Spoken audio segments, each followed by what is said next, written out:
ప్రత్యేక రాష్ట్రంగా తెలంగాణ ఏర్పాటయ్యాక తొలిసారిగా జూబ్లీహిల్స్ గడ్డపై కాంగ్రెస్ జెండా ఎగిరింది. 42 ఏళ్ల కుర్రాడు ఆ ఘనత సాధించాడు. హేమహేమల పేర్లు టికెట్ల జాబితాలు వినిపించినా కూడా అతని పేరే ఆది నుంచి మార్మోగింది. అధిష్టానం కూడా అతనైతేనే గెలుపు తథ్యమని ధీమాగా ఉంది. 100 ఏళ్ల చరిత్ర కలిగినటువంటి పార్టీని తన వైపు తిప్పుకోగల సామర్థ్యం ఆ కుర్రాడికి ఎలా దక్కింది?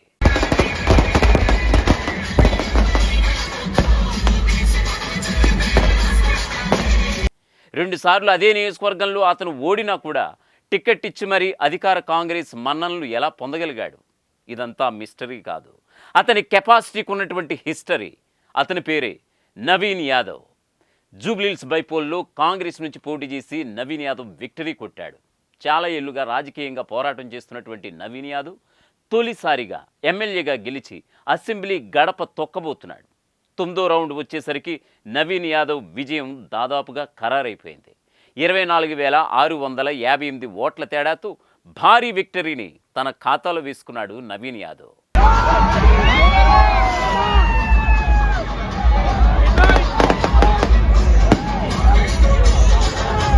జూబ్లీహిల్స్ నియోజకవర్గానికి చెందినటువంటి నవీన్ యాదవ్ వయసు 42 ఏళ్ళు.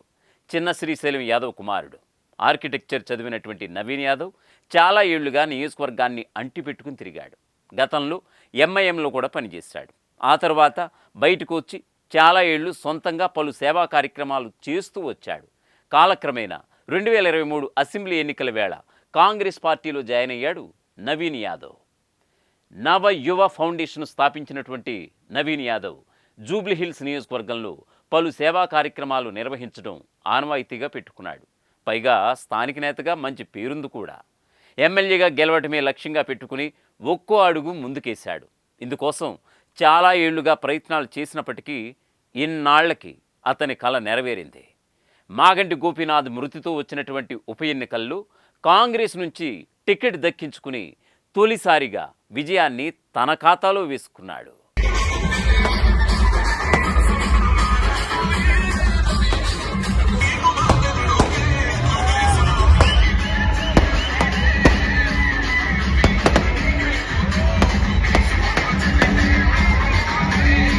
రెండు 2009లో యూసుఫ్గూడ డివిజన్ నుంచి ఎంఐఎం కార్పొరేటర్గా పోటీ చేసి ఓడిపోయాడు. ఇక 2014 అసెంబ్లీ ఎన్నికల్లో జూబ్లీహిల్స్ నుంచి మజ్లిస్ తరపున పోటీ చేసినా కూడా నిరాశ ఎదురైంది. ఇక 2018 ఎన్నికల్లో ఎంఐఎం బరిలో ఉండకపోవడంతో ఇక లాభం లేదనుకుని ఏకంగా ఇండిపెండెంట్గా పోటీ చేశాడు. అయినా అదృష్టం వరించలేదు. నాటి ఎన్నికల్లో కేవలం 18,817 ఓట్లతో సరిపెట్టుకోవాల్సి వచ్చింది. ఆ తర్వాత కాలంలో ఏదో ఒక పార్టీలో చేరాలని డిసైడ్ అయినటువంటి నవీన్ యాదవ్ 2023 అసెంబ్లీ ఎన్నికల ముందు కాంగ్రెస్ పార్టీలో చేరాడు. కానీ పార్టీ అయితే టికెట్ ఇవ్వలేదు. నాడు పార్టీ అభ్యర్థి అజారుద్దీన్కు మద్దతుగా ప్రచారానికి మాత్రమే పరిమితం కావాల్సి వచ్చింది నవీన్ యాదవ్కి. అయితే కాలం ఇప్పుడు ఒకేలా ఉండదుగా, అన్ని రోజులు ఒకేలా ఉండవుగా అనేది నవీన్ యాదవ్ పొలిటికల్ జర్నీలో స్పష్టంగా చూడొచ్చు. కాంగ్రెస్లో కాకలు తీరిన నేతలకు సాధ్యం కానిది ఇతడు సాధించాడు. తెలంగాణ ఏర్పాటు తర్వాత జూబ్లీహిల్స్ గడ్డపై కాంగ్రెస్ జెండా పాతిన తోపు లీడర్గా గుర్తింపు పొందాడు. టీమిండియా మాజీ కెప్టెన్ అజారుద్దీన్ వంటి వారికి సాధ్యం కాని విజయాన్ని అతడు సాధించి చూపించాడు. దాదాపు 25,000 ఓట్ల భారీ మెజారిటీతో ఘన విజయం సాధించాడు. నవీన్ యాదవ్ హైదరాబాదుకు చెందినటువంటి ఒక రియల్ ఎస్టేట్ వ్యాపార కుటుంబంలో 1983 నవంబర్ 17న జన్మించాడు. తల్లిదండ్రుల విషయానికి వస్తే కస్తూరి, చిన్న శ్రీశైలం యాదవ్. ఇతడికి వర్ష అనే అమ్మాయితో కూడా పెళ్ళయింది. యూసుఫ్గూడ చెక్పోస్ట్ సమీపంలోనే నవీన్ యాదవ్ నివాసం. తండ్రి శ్రీశైలం యాదవ్ రియల్ ఎస్టేట్ వ్యాపారి కావడంతో నవీన్ కూడా మొదట ఈ రంగంలో అడుగుపెట్టాడు. అంచెలంచెలుగా ఎదిగి తెలంగాణలోని ప్రముఖ రియల్టర్ల సరసన చేరాడు నవీన్ యాదవ్. ఇలా రియల్ ఎస్టేట్ రంగంలో తనకంటూ ప్రత్యేక గుర్తింపు తెచ్చుకున్నటువంటి నవీన్ యాదవ్ రాజకీయాల్లోకి అడుగుపెట్టాడు. హైదరాబాదుకు చెందినటువంటి రాజకీయ పార్టీ ఎంఐఎం ద్వారా 2009లో రాజకీయ రంగ ప్రవేశం చేశాడు. నవీన్ యాదవ్ సతీమణి దాదాపుగా 7 డివిజన్లలో తిరిగి ప్రచారం చేసినటువంటి నవీన్ యాదవ్ సతీమణి గారు ఉన్నారు. వదిన, ఎట్లా అనిపిస్తుంది? ఒక దాదాపుగా 30 రోజుల పాటు మీరు ఈ నియోజకవర్గం తిరగడం జరిగింది. ఎట్లా ఉంది రిజల్ట్స్ మీకు? జూబ్లీ హిల్స్ కుటుంబ సభ్యులందరూ తీర్పు ఇచ్చారు ఈరోజు. మా ఫ్యామిలీ, మా అబ్బాయి అనే తీర్పు ఈరోజు ఇచ్చినారు. First of all Revanth Reddy అన్నకి చాలా చాలా థ్యాంక్స్. ఈ విజయంతో ఇప్పుడు మీరు జూబ్లీ హిల్స్ ప్రజలకు ఏం చేస్తామన్నటువంటి ధీమా కనబడతా ఉంది. చాలా బీఆర్ఎస్ పార్టీ చాలా ప్రచారాలు చేస్తూ వచ్చింది, ఆ పార్టీ అభ్యర్థి కూడా ప్రచారం చేస్తూ వచ్చింది. మనం ఇప్పుడు నవీన్ యాదవ్ కూడా నవీన్ యాదవ్ మజ్లిస్ పార్టీలో చేరి వివిధ హోదాల్లో పనిచేశాడు.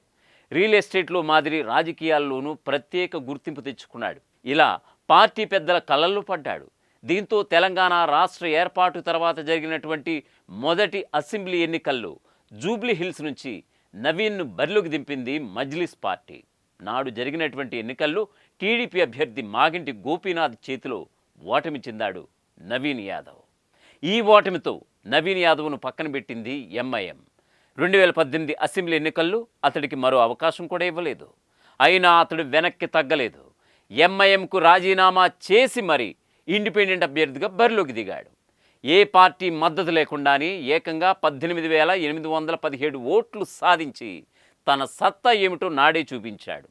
ఆనాడు కూడా మాగంటి గోపీనాథే విజయం సాధించారు.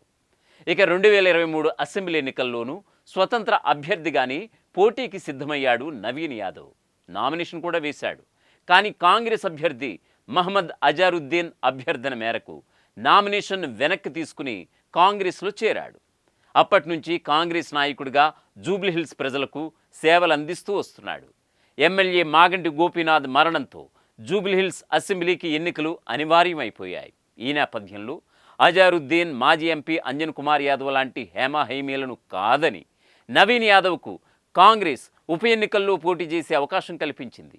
పార్టీ నమ్మకాన్ని వమ్ము చేయకుండా అతడు విజయాన్ని ఖాయం చేసుకున్నాడు. జూబ్లీ గడ్డపై కాంగ్రెస్ జెండా ఎగరేశాడు. ఇప్పటి నుండి మనం అంతా ఒకటే, మన ప్రాంత అభివృద్ధి కొరకు కష్టపడదాం, కలిసి పని చేసుకుందాం అని చెప్పి సందర్భంగా తెలియజేస్తూ, మరి మా అనేక దుష్ప్రచారాలు బీఆర్ఎస్ పార్టీ వాళ్ళు మా మీద, నన్ను, నా కుటుంబ సభ్యుల్ని అనేక తప్పుడు ఆరోపణలు చేయడం జరిగింది. వాటికి ఈరోజు ఈ సమాధానం మా ప్రజలు వాళ్ళకి ఇచ్చినారు. ప్రజల